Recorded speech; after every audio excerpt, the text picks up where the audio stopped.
à Vias, pas très loin de Béziers, entre Béziers et Agde. C'est un domaine viticole et j'ai la chance d'être la 5e génération à m'investir ici et à faire, certains disent, le plus beau métier du monde. Je me vois gamin où on était allé dessiner le pont Canal à Béziers. Et ce pont Canal, j'étais tellement ébahi devant cet ouvrage d'art qui était tellement magnifique que j'ai eu beaucoup de mal à finir mon dessin. Ce canal du Midi qui est une œuvre fabuleuse et c'est un peu comme notre tour Eiffel, quoi. Il faut en être fier, donc il faut la mettre en avant, il faut en parler, c'est quelque chose de magnifique, hein, il faut le transmettre. Il y a 4 ans, on cherchait un endroit pour se poser. On est passé ici, on est tombé sur ce bâtiment. On s'est dit, il faut qu'on déménage dans ce coin, il faut qu'on vienne, qu'on vit ici, qu'on passe du temps au bord du canal. On est tombé amoureux de l'endroit. On est venu s'installer, on habite dans la maison. Et c'est notre vie professionnelle, le restaurant, depuis 4 ans maintenant. Une partie de la salle qu'on a emménagée en salle d'exposition. Et on a une exposition à ce moment, une aquarelliste qui s'appelle Amanda, la Pierre Ibanaise, qui nous a fait les aquarelles, les vues sur le canal de Midi. Avec ma femme, on a fait le canal de Midi à vélo, une expérience très sympathique, on a rencontré plein de gens, on a fait des gîtes et des chambres d'hôtes tout le long.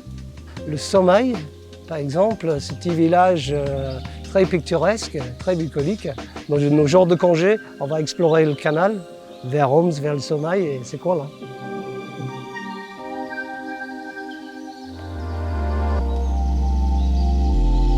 Je suis arrivé en 81 et je suis venu m'installer ici parce que la terre est très fertile. On est situé sur l'ancien lit du fleuve Aude et le canal de la Robine nous permet de cultiver correctement toutes nos cultures et l'aspergerie en particulier puisqu'on a beaucoup développé cette culture.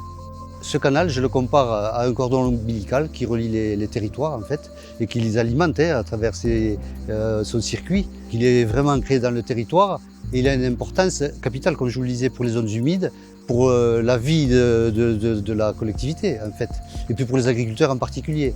Sans cette infrastructure, le territoire serait un petit peu orphelin. Pour moi, c'est impressionnant, cette architecture et puis cette technicité qu'il a fallu imaginer. Nous sommes aujourd'hui sur le bassin des Filtres, qui était un bassin qui permettait de retirer les alluvions de l'eau de Garonne pour pouvoir ensuite alimenter le canal latéral. Je pense qu'on tend un petit peu plus à l'économiser, on s'aperçoit que la ressource en eau devient rare. On a des techniques qui se modernisent pour nous aider à faire attention à la ressource en eau et à nous de les appliquer au mieux. C'est un ouvrage d'art qui nous a été transmis par nos anciens comme un trésor et c'est à nous, je pense, de le transmettre aux générations futures aussi comme un trésor.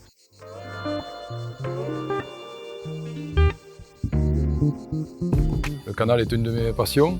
Mon attachement, il date du moment où je suis arrivé à Port-Tiragne et où j'ai commencé à travailler sur le sujet avec mes élèves.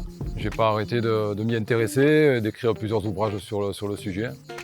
Je permets à mes élèves de découvrir cet ouvrage et je les amène aussi à pratiquer le sport sur les chemins de halage qui le bordent en faisant tous les ans des sorties à vélo. Et on fait même une randonnée de plusieurs jours sur les berges du canal entre la Redorte dans l'Aude et Marseillan ici pour en découvrir une bonne partie. Dans l'école de Port-Tiragne où je travaille, de ma classe et de mon bureau, j'ai une vue directe sur le canal.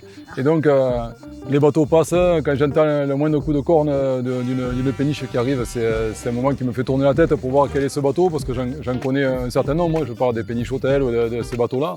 Et quand la saison de navigation sur le canal reprend, les premiers bateaux par la fenêtre, c'est vraiment des moments magiques, parce que ça veut dire voilà, le printemps est là, la vie sur le canal va reprendre, et ça c'est des moments qui me plaisent beaucoup.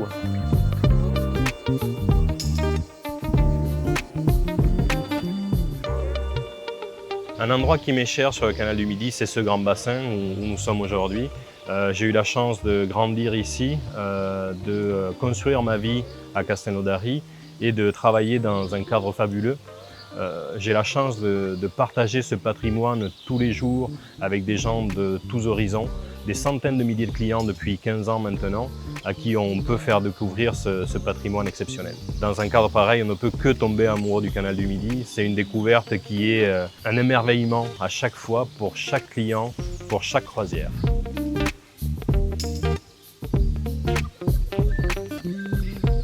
Rien de tel que de croiser un couple d'Allemands, de Hollandais, d'Anglais qui font du bateau et qui vont rencontrer des cyclistes lors du passage d'une écluse, qui vont discuter avec l'éclusier, qui va lui transmettre les conseils, les astuces, ce qu'il peut trouver autour de son écluse.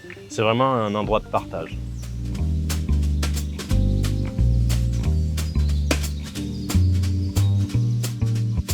Depuis plusieurs années, nous avons un programme qui s'appelle Horizon d'eau. Et la spécificité de ce programme, c'est de vraiment s'appuyer sur le canal, à la fois avec des expositions qui ont lieu dans des villes, qui sont des villes étapes du canal, mais littéralement sur le canal. Le Festival Convivencia transforme une péniche en scène de concert et nous-mêmes, nous faisons la commande d'une création originale pour cette scène de concert. Cette création originale, elle reste sur la péniche tout le temps du festival. Une œuvre d'art circule pendant un mois. Et c'est l'inverse de d'habitude, c'est-à-dire au lieu que ce soit le visiteur qui vienne aux abattoirs ici, sont les abattoirs qui se déplacent sur l'eau. La maison Nougaro se situe au pont Jumeau, sur le port de l'embouchure, où arrivent tous les canaux, que ce soit le canal de Brienne, du Midi et le latéral. C'est une eau poétique au niveau du mouvement et de la circulation des émotions. On ne peut pas faire mieux, enfin, à mes yeux. Et les gens, je pense, quand ils montent sur la passerelle, dès le premier pied sur la passerelle, ils ressentent déjà quelque chose de différent. On n'est pas pareil sur terre et sur l'eau. Ce qui m'avait beaucoup touchée, c'était de savoir que Pierre-Paul Riquet, au tout début de son projet à lui, avait creusé des canaux dans le jardin de sa femme et j'ai trouvé ça merveilleux comme genèse de ce monsieur qui est un passionné et qui teste les choses avant de les faire en grand. Papa disait « mon père c'est Toulouse », mais pour moi, mon père c'est aussi le canal du Midi.